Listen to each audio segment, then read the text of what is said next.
Hello, everyone. Welcome back to Comics for All. Today is Tuesday, January 6th, 2026. My name is Jameson. I'm your host here at Comics for All, a comics librarian. For our Ink and Insight segment today, we have Stephen Prince. Stephen, thank you so much for taking some time out of your busy schedule. We are a reader centric comic channel here. So, the first question we like to ask everybody who comes on is what got you hooked into comics as a reader? I you know there I've always been interested, I guess, in just like uh,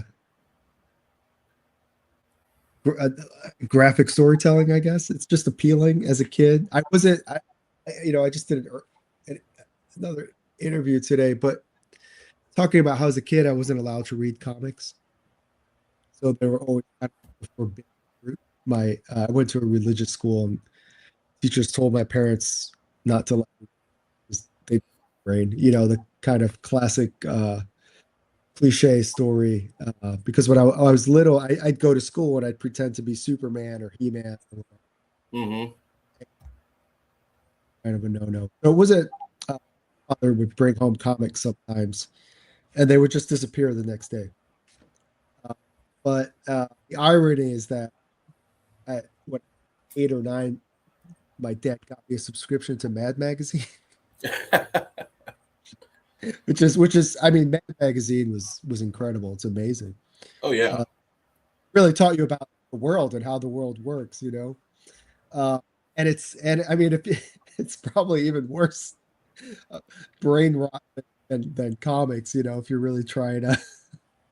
Right. So I used to make my own Mad magazines when I was a kid. I photocopy them, give them out. But it wasn't until I was, I think, 12 or 13 when I actually was able to actually start reading comics. And incidentally, the around that same time, assistant or vice principal at my school, who Alan and Alan Zellen, before he was a comic book writer. He wrote for Marvel. He wrote, um, wrote some graphic novels, Warriors 3 novel, a lot of different stuff at Marvel. But and he was really he was a big inspiration. 'Cause I was not a well-behaved kid. I was always in the principal's office. And he would, but he was really cool. He knew I liked comics, and he would kind of, tell me art and all that. Working at Marvel stuff. Um, so, but I actually got to start reading and collecting them. Perfect. And then, kind of a question more on the career side of things. When did you realize that you could realistically work and actually create things and be part of the comics, industry/community? Oh, I was never one of those kids that, these things just appear magically. I always wanted to do something creative growing up. Right. Uh, Probably comics specifically, probably around when I started collecting them. That was around when Image came out. And Mm-hmm. that, I was 13, 14. Uh, when I was growing up, Woodstock was kind of, the 60s, and the character that was kind of like the big thing in high. So that kind of lined up perfectly because they were basically the counterculture. So that was really inspiring to me. Before that, I wanted to be a football player, and then I got injured and I couldn't play football anymore. Uh, that was more, that was just more young and but comics back then too. I would take art classes and things like that, and they'd ask you, well, what do you want to learn? What do you want to draw? I want to learn how to draw comics, and they would just like they would look at you disgusted, like that's not real art. No, of So course not. I always made them on my own. I always kind of did them, and I would make little comics, make photocopies, hand them out, stuff like that. So I've always Love been that. doing that. And again, another reading question, but what's something you've read in the last year or so? It didn't have to come out in 25 necessarily, but what's something you've read recently that's kind of stuck with you? Um, Lazarus. I just did a reread of Lazarus. Excellent. That scarily relevant. Yeah, no kidding. Um, yeah, that's a book that really that one. And there's another one.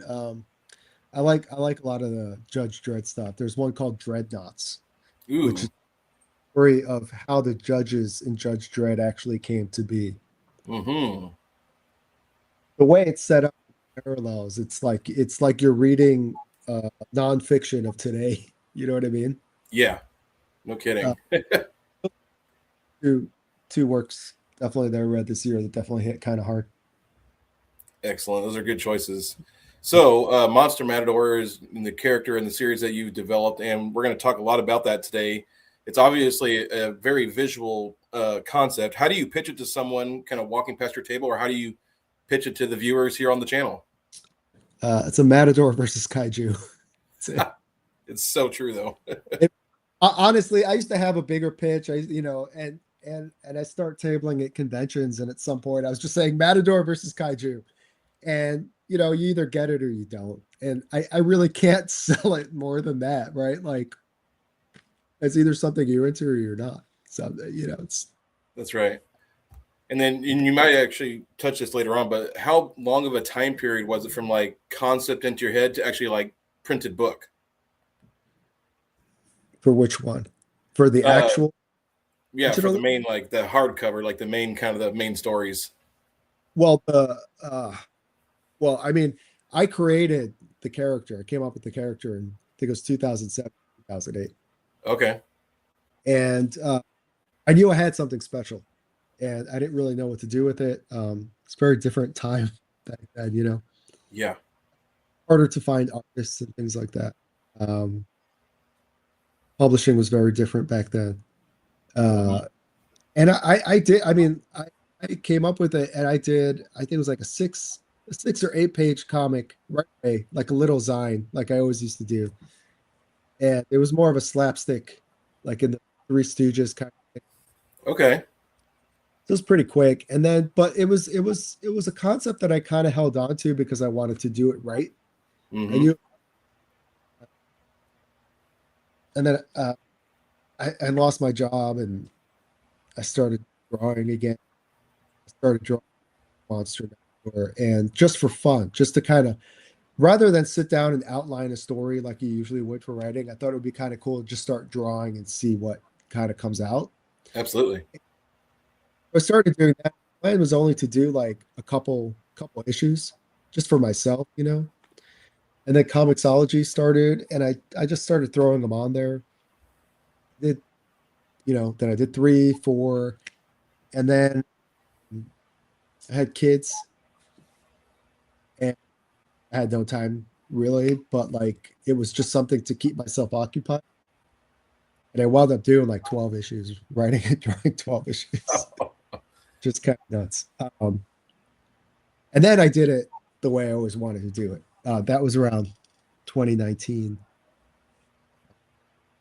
Uh, I was looking for an artist, and a couple that I originally had fell through. Ryland, who's a writer, he's a friend. He's called Banjack. A great book.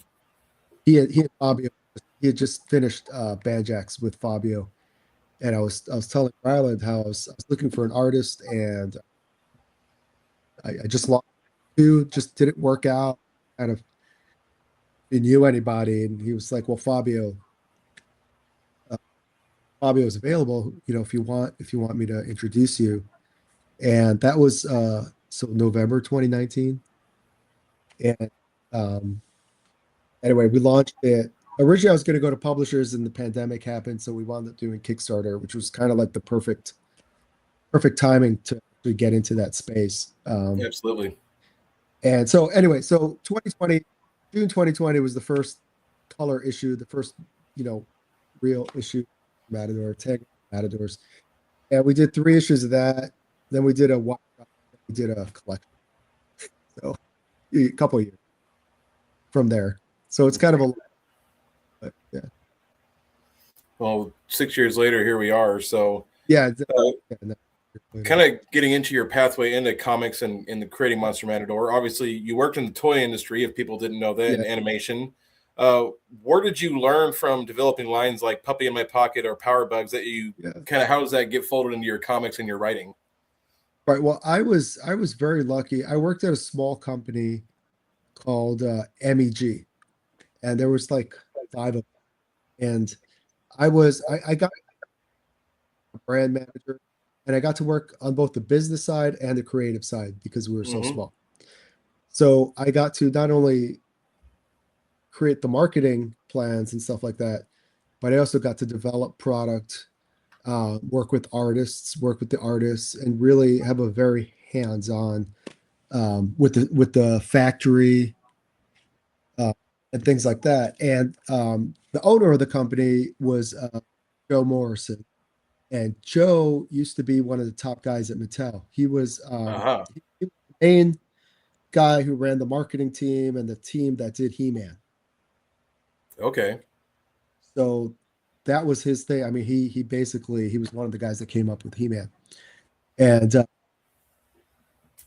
Joe was a fantastic boss.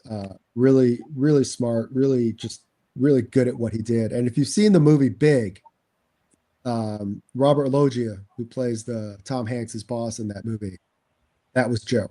Okay. Robert Loggia actually played him in a movie after. Uh, he was part of a group of CEOs that went on a whitewater rafting trip that went bad, and a couple of them passed away, died on the trip. Oh Anyway, my gosh. it's big story. So anyway, so long story short, Joe was, he's one of those guys that's developed developed was it muscles or something? I think it was muscles. Anyway, Joe's big thing was power. Okay, this is and it's a very basic concept. And his whole thing was, what do little boys want? What do girls want? They want power. And what power meant was that they had the power to do what these, that the toys that he made, the toys would give them the power to be these things. Mm-hmm. And that was kind of the driving force of his philosophy and things like that. And one of the brands that a brand that I created with him was called Power. And the original name of it, the working title I think I had was Battle Bugs. I remember he came to my desk and we were chatting about it. And he's like, and says, we're talking. I'm like, oh, Battle Bugs. He's like, no, no, no. He goes, Power Bugs. Said, yeah, that's great, Power Bugs. And that was the approval right there. Love it. With power was good, but it really taught me how to develop an idea, not just like a character, not just a story, but like a world. We had to Right. develop. We developed it for animation, and I actually created and wrote bios for all the characters. I came up with world. Joe had this vision. It was very funny. He came into the office one day. He said, I see these bugs coming up out of the football field from the high school fighting each other." And that was it. That was our thing. So we had to build everything around that. And it was just it was interesting. We built this whole idea around it, and uh, I developed pitch after pitch after pitch. And uh, unfortunately, the company went out of business for reasons as we were going into production on the cartoon. But Right. we had done 65 scripts. We had a whole season, whole thing ready to go. But that was a really that was a experience. Just not just like I said, not just in terms of thinking about, okay, now I have a great character. It's just thinking beyond that. Like, what's the world around it? What's the potential of it? So it taught me really how to build. Love that. So obviously, Monster Matador has been called one of those standout series that people should be watching. Obviously, um, how do you feel as the person who created the character? How has the character kind of evolved and developed from the beginning to this new series that we're about to talk about here in a minute? Yeah, it's it's funny. That first little comic I did it was like slapstick. It was like a Three Stooges kind of thing with the Matador. That was my original thing. It was really I thought it was great, but then I did it and I'm like, oh man, it's not really it didn't really have like long term. It kind of gets old after a while, you know. And I started really thinking about it and developing it. And like I said, it did those 12 issues. And my writing background is more comedy, Mm-hmm.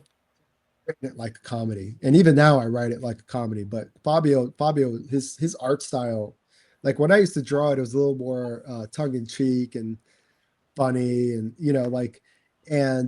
but Fabio draws everything like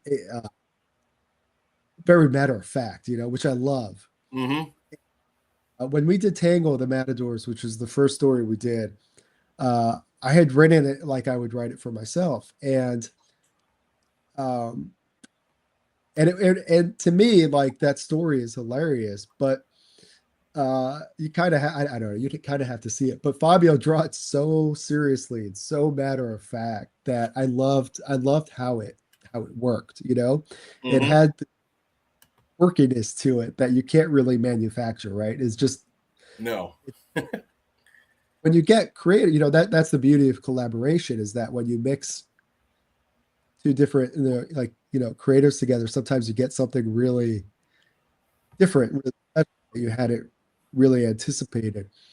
And it's been part of the fun of writing these stories, knowing just how Fabio's approach compared to my approach, and with Alex's approaches on colors, that it's going to be something very unique, like Absolutely. different separately, but you put it all together, and that's Monster Matador. And I really couldn't, at this point, this is really like uh uh I really couldn't see it any other way. And I love Peter Sellers. And Peter Sellers, his approach was always like in the Pink Panther, is that he plays like this bumbling Inspector Clouseau who's always causing problems and getting into situations just funny because he's a goof. But in his mind, he's the serious one, and it's the world Right. around crazy. You know what I mean? And that's kind of like, it's kind of like what it feels like when I'm working with Fabio, is like, you know what I mean? It's like bringing that kind of thinking together, and it comes out like it does. So it's cool. Almost kind of like that Pinky and the Brain, like complete Yeah, opposites socially and like behavior yeah, wise, but together. yeah, exactly. Yeah, yeah. All right, so now obviously we're going to do a deep dive into the Uh-oh. Kickstarter that came off or started today, and I just pulled it up. We're at 1645 at a $3,000 goal, so off to a great start. For someone who hasn't read a single page, what is this specific series, The Blood of the Matador, about, and where does it sit in kind of the larger saga? So we do everything as miniseries. It's a series of miniseries, and one of the reasons why I did that is, um, I didn't, because we're doing Kickstarter, I didn't want anyone to feel intimidated by saying, "Oh, it's issue 12, issue 13, or whatever." Like I have to read all this stuff. So Mm-hmm. because it's really, each one can be read on its own, and they all tell a complete story, but they all sort of connect to each other if you want like the larger story. Excellent. So Blood of the Matador is sort of the culmination of everything we've been doing. It's this big epic story. The Matador's daughter has been kidnapped. The Matador he was thought to be dead. He's returned, and that's why you see him. He's all in black, and he's painted all, he's got the skull face and everything. And there's an Nacho Lobo, who is his enemy, who kind of he runs like the cartel in Mexico. He's gotten all the cartels together, and he controls these chupacabra monsters. Right. monsters, and he's ready to take Mexico over. And the Matador is joined by the Luchadors in this battle. What we're kind of leading up to, because the Matador, he's got to get his daughter back, he's got to get his brother-in-law back, and he's got to defeat Nacho and these monsters. So Perfect. big epic. And you touched on it a little bit, but who are you collaborating with on the Blood of the Matador in terms of art, colors, letters, design, and can you touch on what does each one of those people kind of bring to the table and kind of that bringing it all together? Yeah, Fabio Alves is the artist. He's been the artist since we started on Kickstarter. Alex Zeff is the colorist, and she has also been the colorist since we started on Kickstarter. And like I said before, like what they bring to it is it's just the visual. It's the Fabio's stuff. He really captures like what you call like moments, like frames. Yes. And he'll just do like some of these like just I almost like say iconic poses, just like perfect like moments he captures. And Alex's colors, which have evolved for the series, they've gotten gritty. They've got this really gritty, almost film-like texture to them. Yes. A lot of textures to his work. And it's just really cool. It's just a really unique look that they've kind of applied over the course of the series. Excellent. And on this specific chapter, are there any kaiju movies, westerns, or other titles or anything that kind of influenced this particular chapter? I don't, I'm influenced by so much stuff. I wouldn't say specifically. But I love like the big kind of epic westerns, the Sergio Leone stuff that really sit down for 2 hours and you feel like you've been sitting there for 8 because there's just so much, in there. And because we do Kickstarters, I try to make each issue feel like big, Mm-hmm. And that's kind of like the inspiration I get from it. Mad Max is a big inspiration too. Stuff like that. I'd say you can definitely feel the Mad Max influence for sure. And Fabio likes to throw stuff in there, and I kind of let him. I don't, sometimes he'll go a little too far, and I think there's like this picture. He had this originally, and there was a robot in there.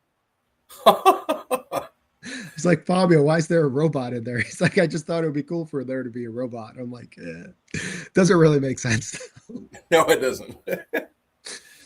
So since go ahead. Throw stuff. Yeah. All right.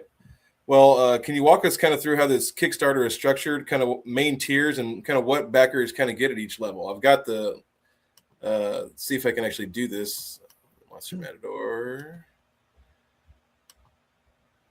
Okay, share screen. Go.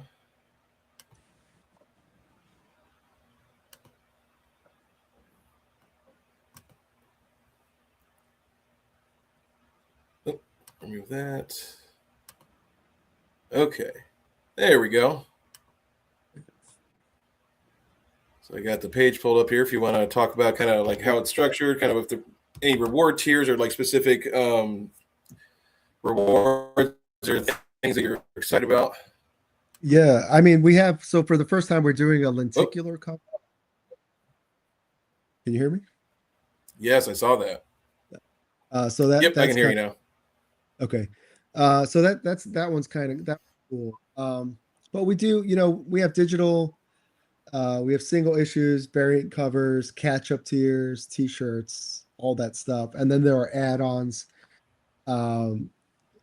So if you can start with Blood of the Matador, or you can do the whole thing, or you can do an add-on with either just like volume 1 or Once Upon Some Monsters. Try to make it easy for people to just kind of jump in. Absolutely. And any kind of and I'll have people email me usually and say, "Hey, can you do this or that?" I'll either create a tier or an add-on, or I'll just make a note for them and bundle it the way they want to. Hmm. Part of it, you just don't want to be overwhelmed by so many kind of tiers. Absolutely. We try to keep it as simple as possible for everyone. Uh, yeah, I mean, we got, and we always try to do some really cool covers. So we have like a Scarface variant, which Hmm. is a Scarface movie poster. There's the Uh, main cover. and Alex just, the coloring job on that was really, really amazing. And that'll be the variant. That'll be the lenticular cover. And on the page, there's actually a small video that'll show you the effect because there's like two different faces. Um, Yes, I saw that. Just yeah, I wanted to think it's scroll through here. yeah. So this is and then this is Jesus Pedroza, and the colorist I think is Marcus Rocha did That this. was a gorgeous cover. Yeah, and it's fun. I, there was supposed to be a different cover, and the artist wasn't able to get it done in time. And I Got it. basically Jesus did that minute, and it's amazing. This is a preview of the book, so the art does look on the inside. It does look like what it does on the outside. Uh, so this is a little preview. Don't want to spoil too much. This is just kind of walks everybody through what happened before the books that we did before Tango, Hmm. Afro, our Love Letter to Predator, and then Once Upon Some Monsters in Mexico. Monster Doors was a spin-off that also ties into the bigger story, but can be read on its own about luchadors that fight. Yeah, there's Um, that variant cover you're talking about, the yeah, Scarface one. yeah, that was, And a metal cover, which is exciting. metal covers are a lot of fun. Those have been more and more in demand. Uh, Yeah, they have been. Oh, there's the video you were talking about. yeah, so Oh, hope people can see that. Alex did two different color versions of the cover, and they were both so good. I didn't want to waste anything, so I found a place that did it. So, but Say that's out of all the rewards though, is there a particular one that you're like, wow, that's a pretty cool, unique item? I thought the shot glass to me was pretty unique. You yeah, don't see something like yeah, that, yeah. Shot glass is fun. On this one, the lenticular is pretty cool. That one, and for me anyway, it's the first time we've done it, so it's new to me.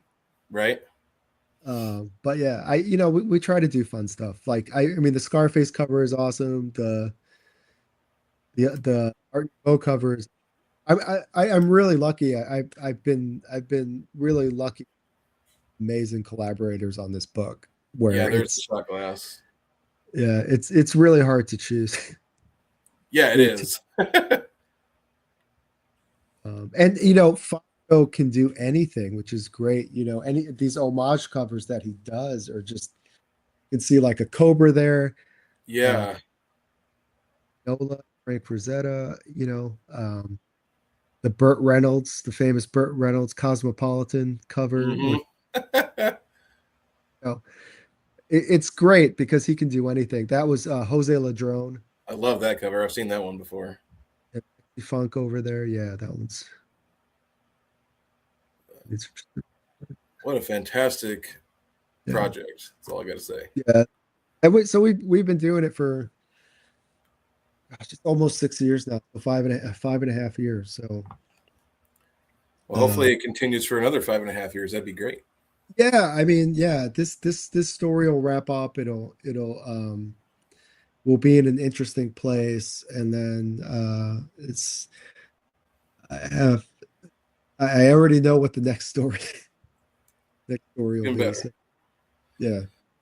So now, kind of delving kind of your craft process and things like that. When you sit down to write a new issue, kind of what does that look like from a blank page to a scripted page? Kind of how does that process work for you? So I usually try to come up with, well, especially a theme. whatever I'm writing, whether it's Monster Matador or something else, I try to think about what am I trying to say? You know, Hmm. what's the point of this? And with Monster Matador, it's kind of important because you don't really want to fall into Monster of the Week kind of thing Right. because the same. So we try to think. So I try to think about like how am I going to differentiate each book? Um, and Afropocalypse was an interesting one because that one I actually wrote during COVID, and sort of the theme is that how do you fight a virus? How do you fight? Because in that book, the kaiju is actually kind of like a virus that's kind of comes up from the jungle, and so it's kind of fun to sort of approach it that way. In Once Upon Some Monsters in Mexico, it was sort of like what's his greatest fear, and it was cockroaches. So how do you overcome that? So I'm always trying to think of a theme, and then usually I kind of the way I work, I'm a very kind of visual thinker. I kind of see the story in my head, almost like a movie, Right. and I hear it, whatever. Um, it's mind blowing to me. I only found this out like last year that some people like don't actually think, like stuff just pops into their head. Monologue, it's just mind blowing to me. Turns out my wife does not have an internal monologue, and I'm like, well, how do you come up with stuff? She's like, just do. I'm like, but what do you mean? Isn't there like, but if I say like 5 times 5, and she's just like 25, and I'm like, yeah, but don't you just have to go like 5 times 5? And she's like, no, but I'm the complete opposite. It's all so I'll usually kind of find something. I'll come up. I'll find like a scene, and what I call that is like an anchor, Right. and that scene will kind of set the tone for everything, and then I'll kind of build everything out from there. Um, and That's all right. yeah, And then you touched on this a little bit, but Monster Matador obviously now is kind of multi-volume, multi-campaign project. What yeah, has been some of the challenges in keeping that momentum going over 6 years now? yeah, I think I was talking about this. One, it's keeping it any audience for 5 years, 6 years is hard, Yeah. and I tell people it's not because you're losing fans or people are tired of the character or whatever. It's just life happens, right? Like 5 years is a long time, and you know, uh, for instance, like I love X-Men. Me too. When I started reading comics, and I'll read X-Men comics, and then I won't read them for like 5 years, and then I'll come back. And I won't. So like that's the biggest challenge is so with our audience, we're always seeing people come in and out now, even at 5 years, and because we're a Kickstarter, one of like for anything, one of the important things is consistency, and I think people know we're kind of at this point we're pretty consistent in how we put books out. Hmm. So really every campaign I'll lose like 30 backers and I'll gain 30 backers and then I'll lose 30, but those other 30 will come, you know what I mean? There's always Absolutely. so that kind of, it's really just kind of like I wouldn't call it a challenge, but because it's really what we set out to do, but it's just making a book that makes you want to come back to it, you know? That's right. And that actually goes right into my next question is Yeah. what do you feel like separates, the indie campaigns that really connect with people, over multiple years, in fact, and versus others that get, have a one volume and boom, you never hear anything again from them. Yeah, I think a lot of it is, you know, I think you can tell when when the creators are really passionate about the book that they're doing. 100%. It's more than just telling a story just to tell a story. You know what I mean? Yes. And that's something that comes through. It's very obvious sometimes where if you're chasing a trend, as opposed to as if you're and I think books like Monster Matador, White Ash, books that have been on Kickstarter for a long, oh man, Travis Gibbs book, his punk book. I can't think of the name of it. Well, But shout out Travis. I know he's out there. yeah, Travis Gibbs. You know, these are books that you can tell they're very kind of personal. You just feel it, and trust me, you don't do a book for 6 years because you're not passionate about it. But it comes through. Telling it comes through in the art. Um, but Kickstarter specific. I mean, the biggest challenge is it's really, I've been lucky. Fabio, Alex, and I have been together for 6 years. That's a long time for any creative team to be together. Absolutely, yes. And I think that says a lot about the book we're doing is the fact that they're still here doing it. Mm-hmm. And the is definitely something that I think people have noticed over the years. Every time I go to a show, like I'll have people come by who saw me last year, and they're just amazed that it keeps growing and growing, and there's always new stuff. But yeah, you really have to love it because because you're going to live with it. Yes, and that actually kind of folds into my first question of our closing segment is how do you engage with readers, either online or conventions? And has there been any particular like fan interactions that have really stood out to you? Yeah, I could probably I should be better doing it online and whatnot. But I love in person. I'm just much better at it. I love doing shows. And even online, like with backers and stuff like that. The coolest thing is when people reach out and they're like, I really want to do a book. Do you have any advice for me? Mm-hmm. And advice, and then like, a year later they'll hit me up and be like, "Hey, I got my book done. I'm doing it."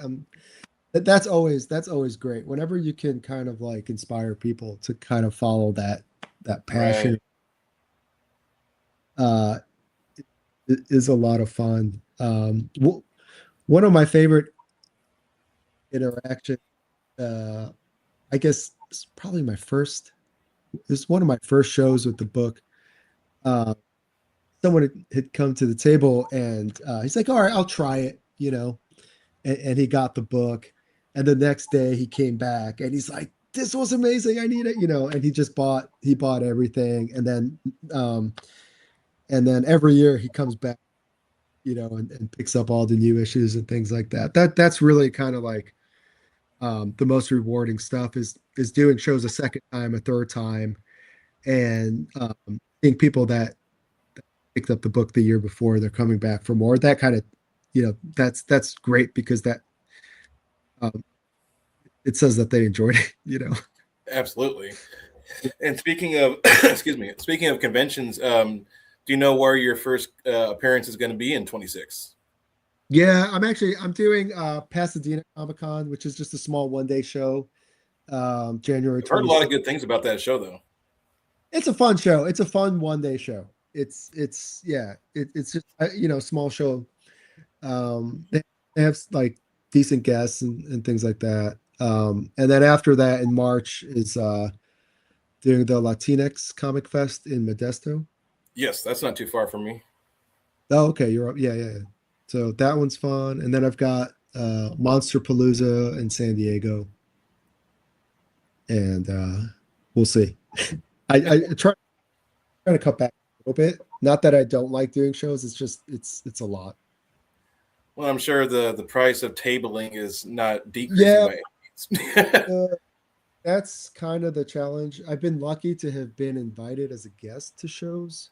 Right. Um, and I've done a bunch, like I did a bunch of shows last year just because I was invited as a guest. But yeah, table costs are getting um for smaller shows, like they're getting close to like what I pay for San Diego, and it's Mm-hmm. San Diego's bringing me 150,000 people, so it's challenging. So I try to be a little strategic about the types of shows. In terms of the rest of also in 26, can you, at least what you can share in terms of projects that are coming out the rest of this year? Yeah. Well, in March, I'm actually doing my first non-monster book. And Ooh, exciting. it's called Mercy in Prison. It's a one shot. It's going to be a series of one shots following this character, Mercy Hansen, a farm girl from Wisconsin who winds up in a Filipino prison, and she wants to get out to get revenge on the guy who got her sent there. And of course, the twist is that there was also an Aswang, which is a Filipino vampire, in the prison as well, who wants revenge. So she has to get through the Aswang to get out. Love that. And it takes place in 1975, and each one shot will be a kind of love letter to all these great exploitation movies that I love. So each one will have a different theme, a different concept, and it's drawn by Mick Myers, who does a book called Blazing Blade of Frankenstein, and also is it yeah, and he just did a Deja Thoris of Mars book. So Mm-hmm. basically, and that'll be in Excellent. and then Monster Matador in number 3 in July, and Excellent. then Right around Comic Con. we finish it. So where can people find you and Monster Matador online? Just Monster Matador everywhere. I've got it all over. Every social media is Monster Matador. Monster Yes. Matador, Twitter, Instagram, or X, whatever, Instagram, Blue Sky. Blue Sky. Yep. I Then just got my my last.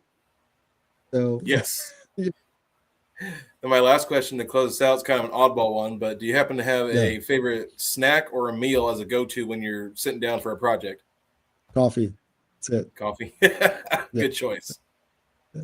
Do I you are drink you black, sugar, and cream? How do you take it? just a tiny bit of cream. Just a little bit of cream. Excellent choice. Do you roast it yourself or do you get it from like a No, local roaster? I don't have time for that. I can't deal with that. Too involved in that. Understandable.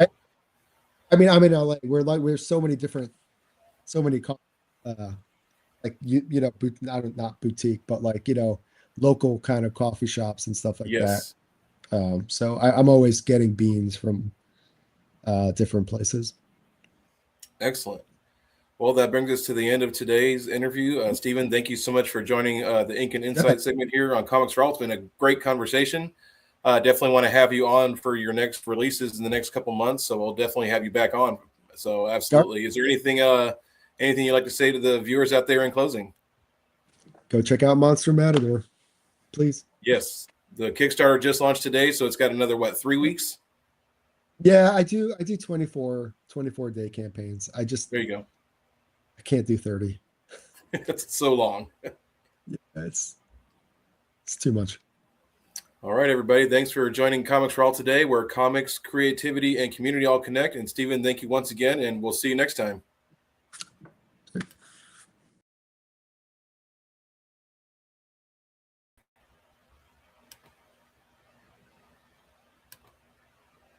Cool. All right.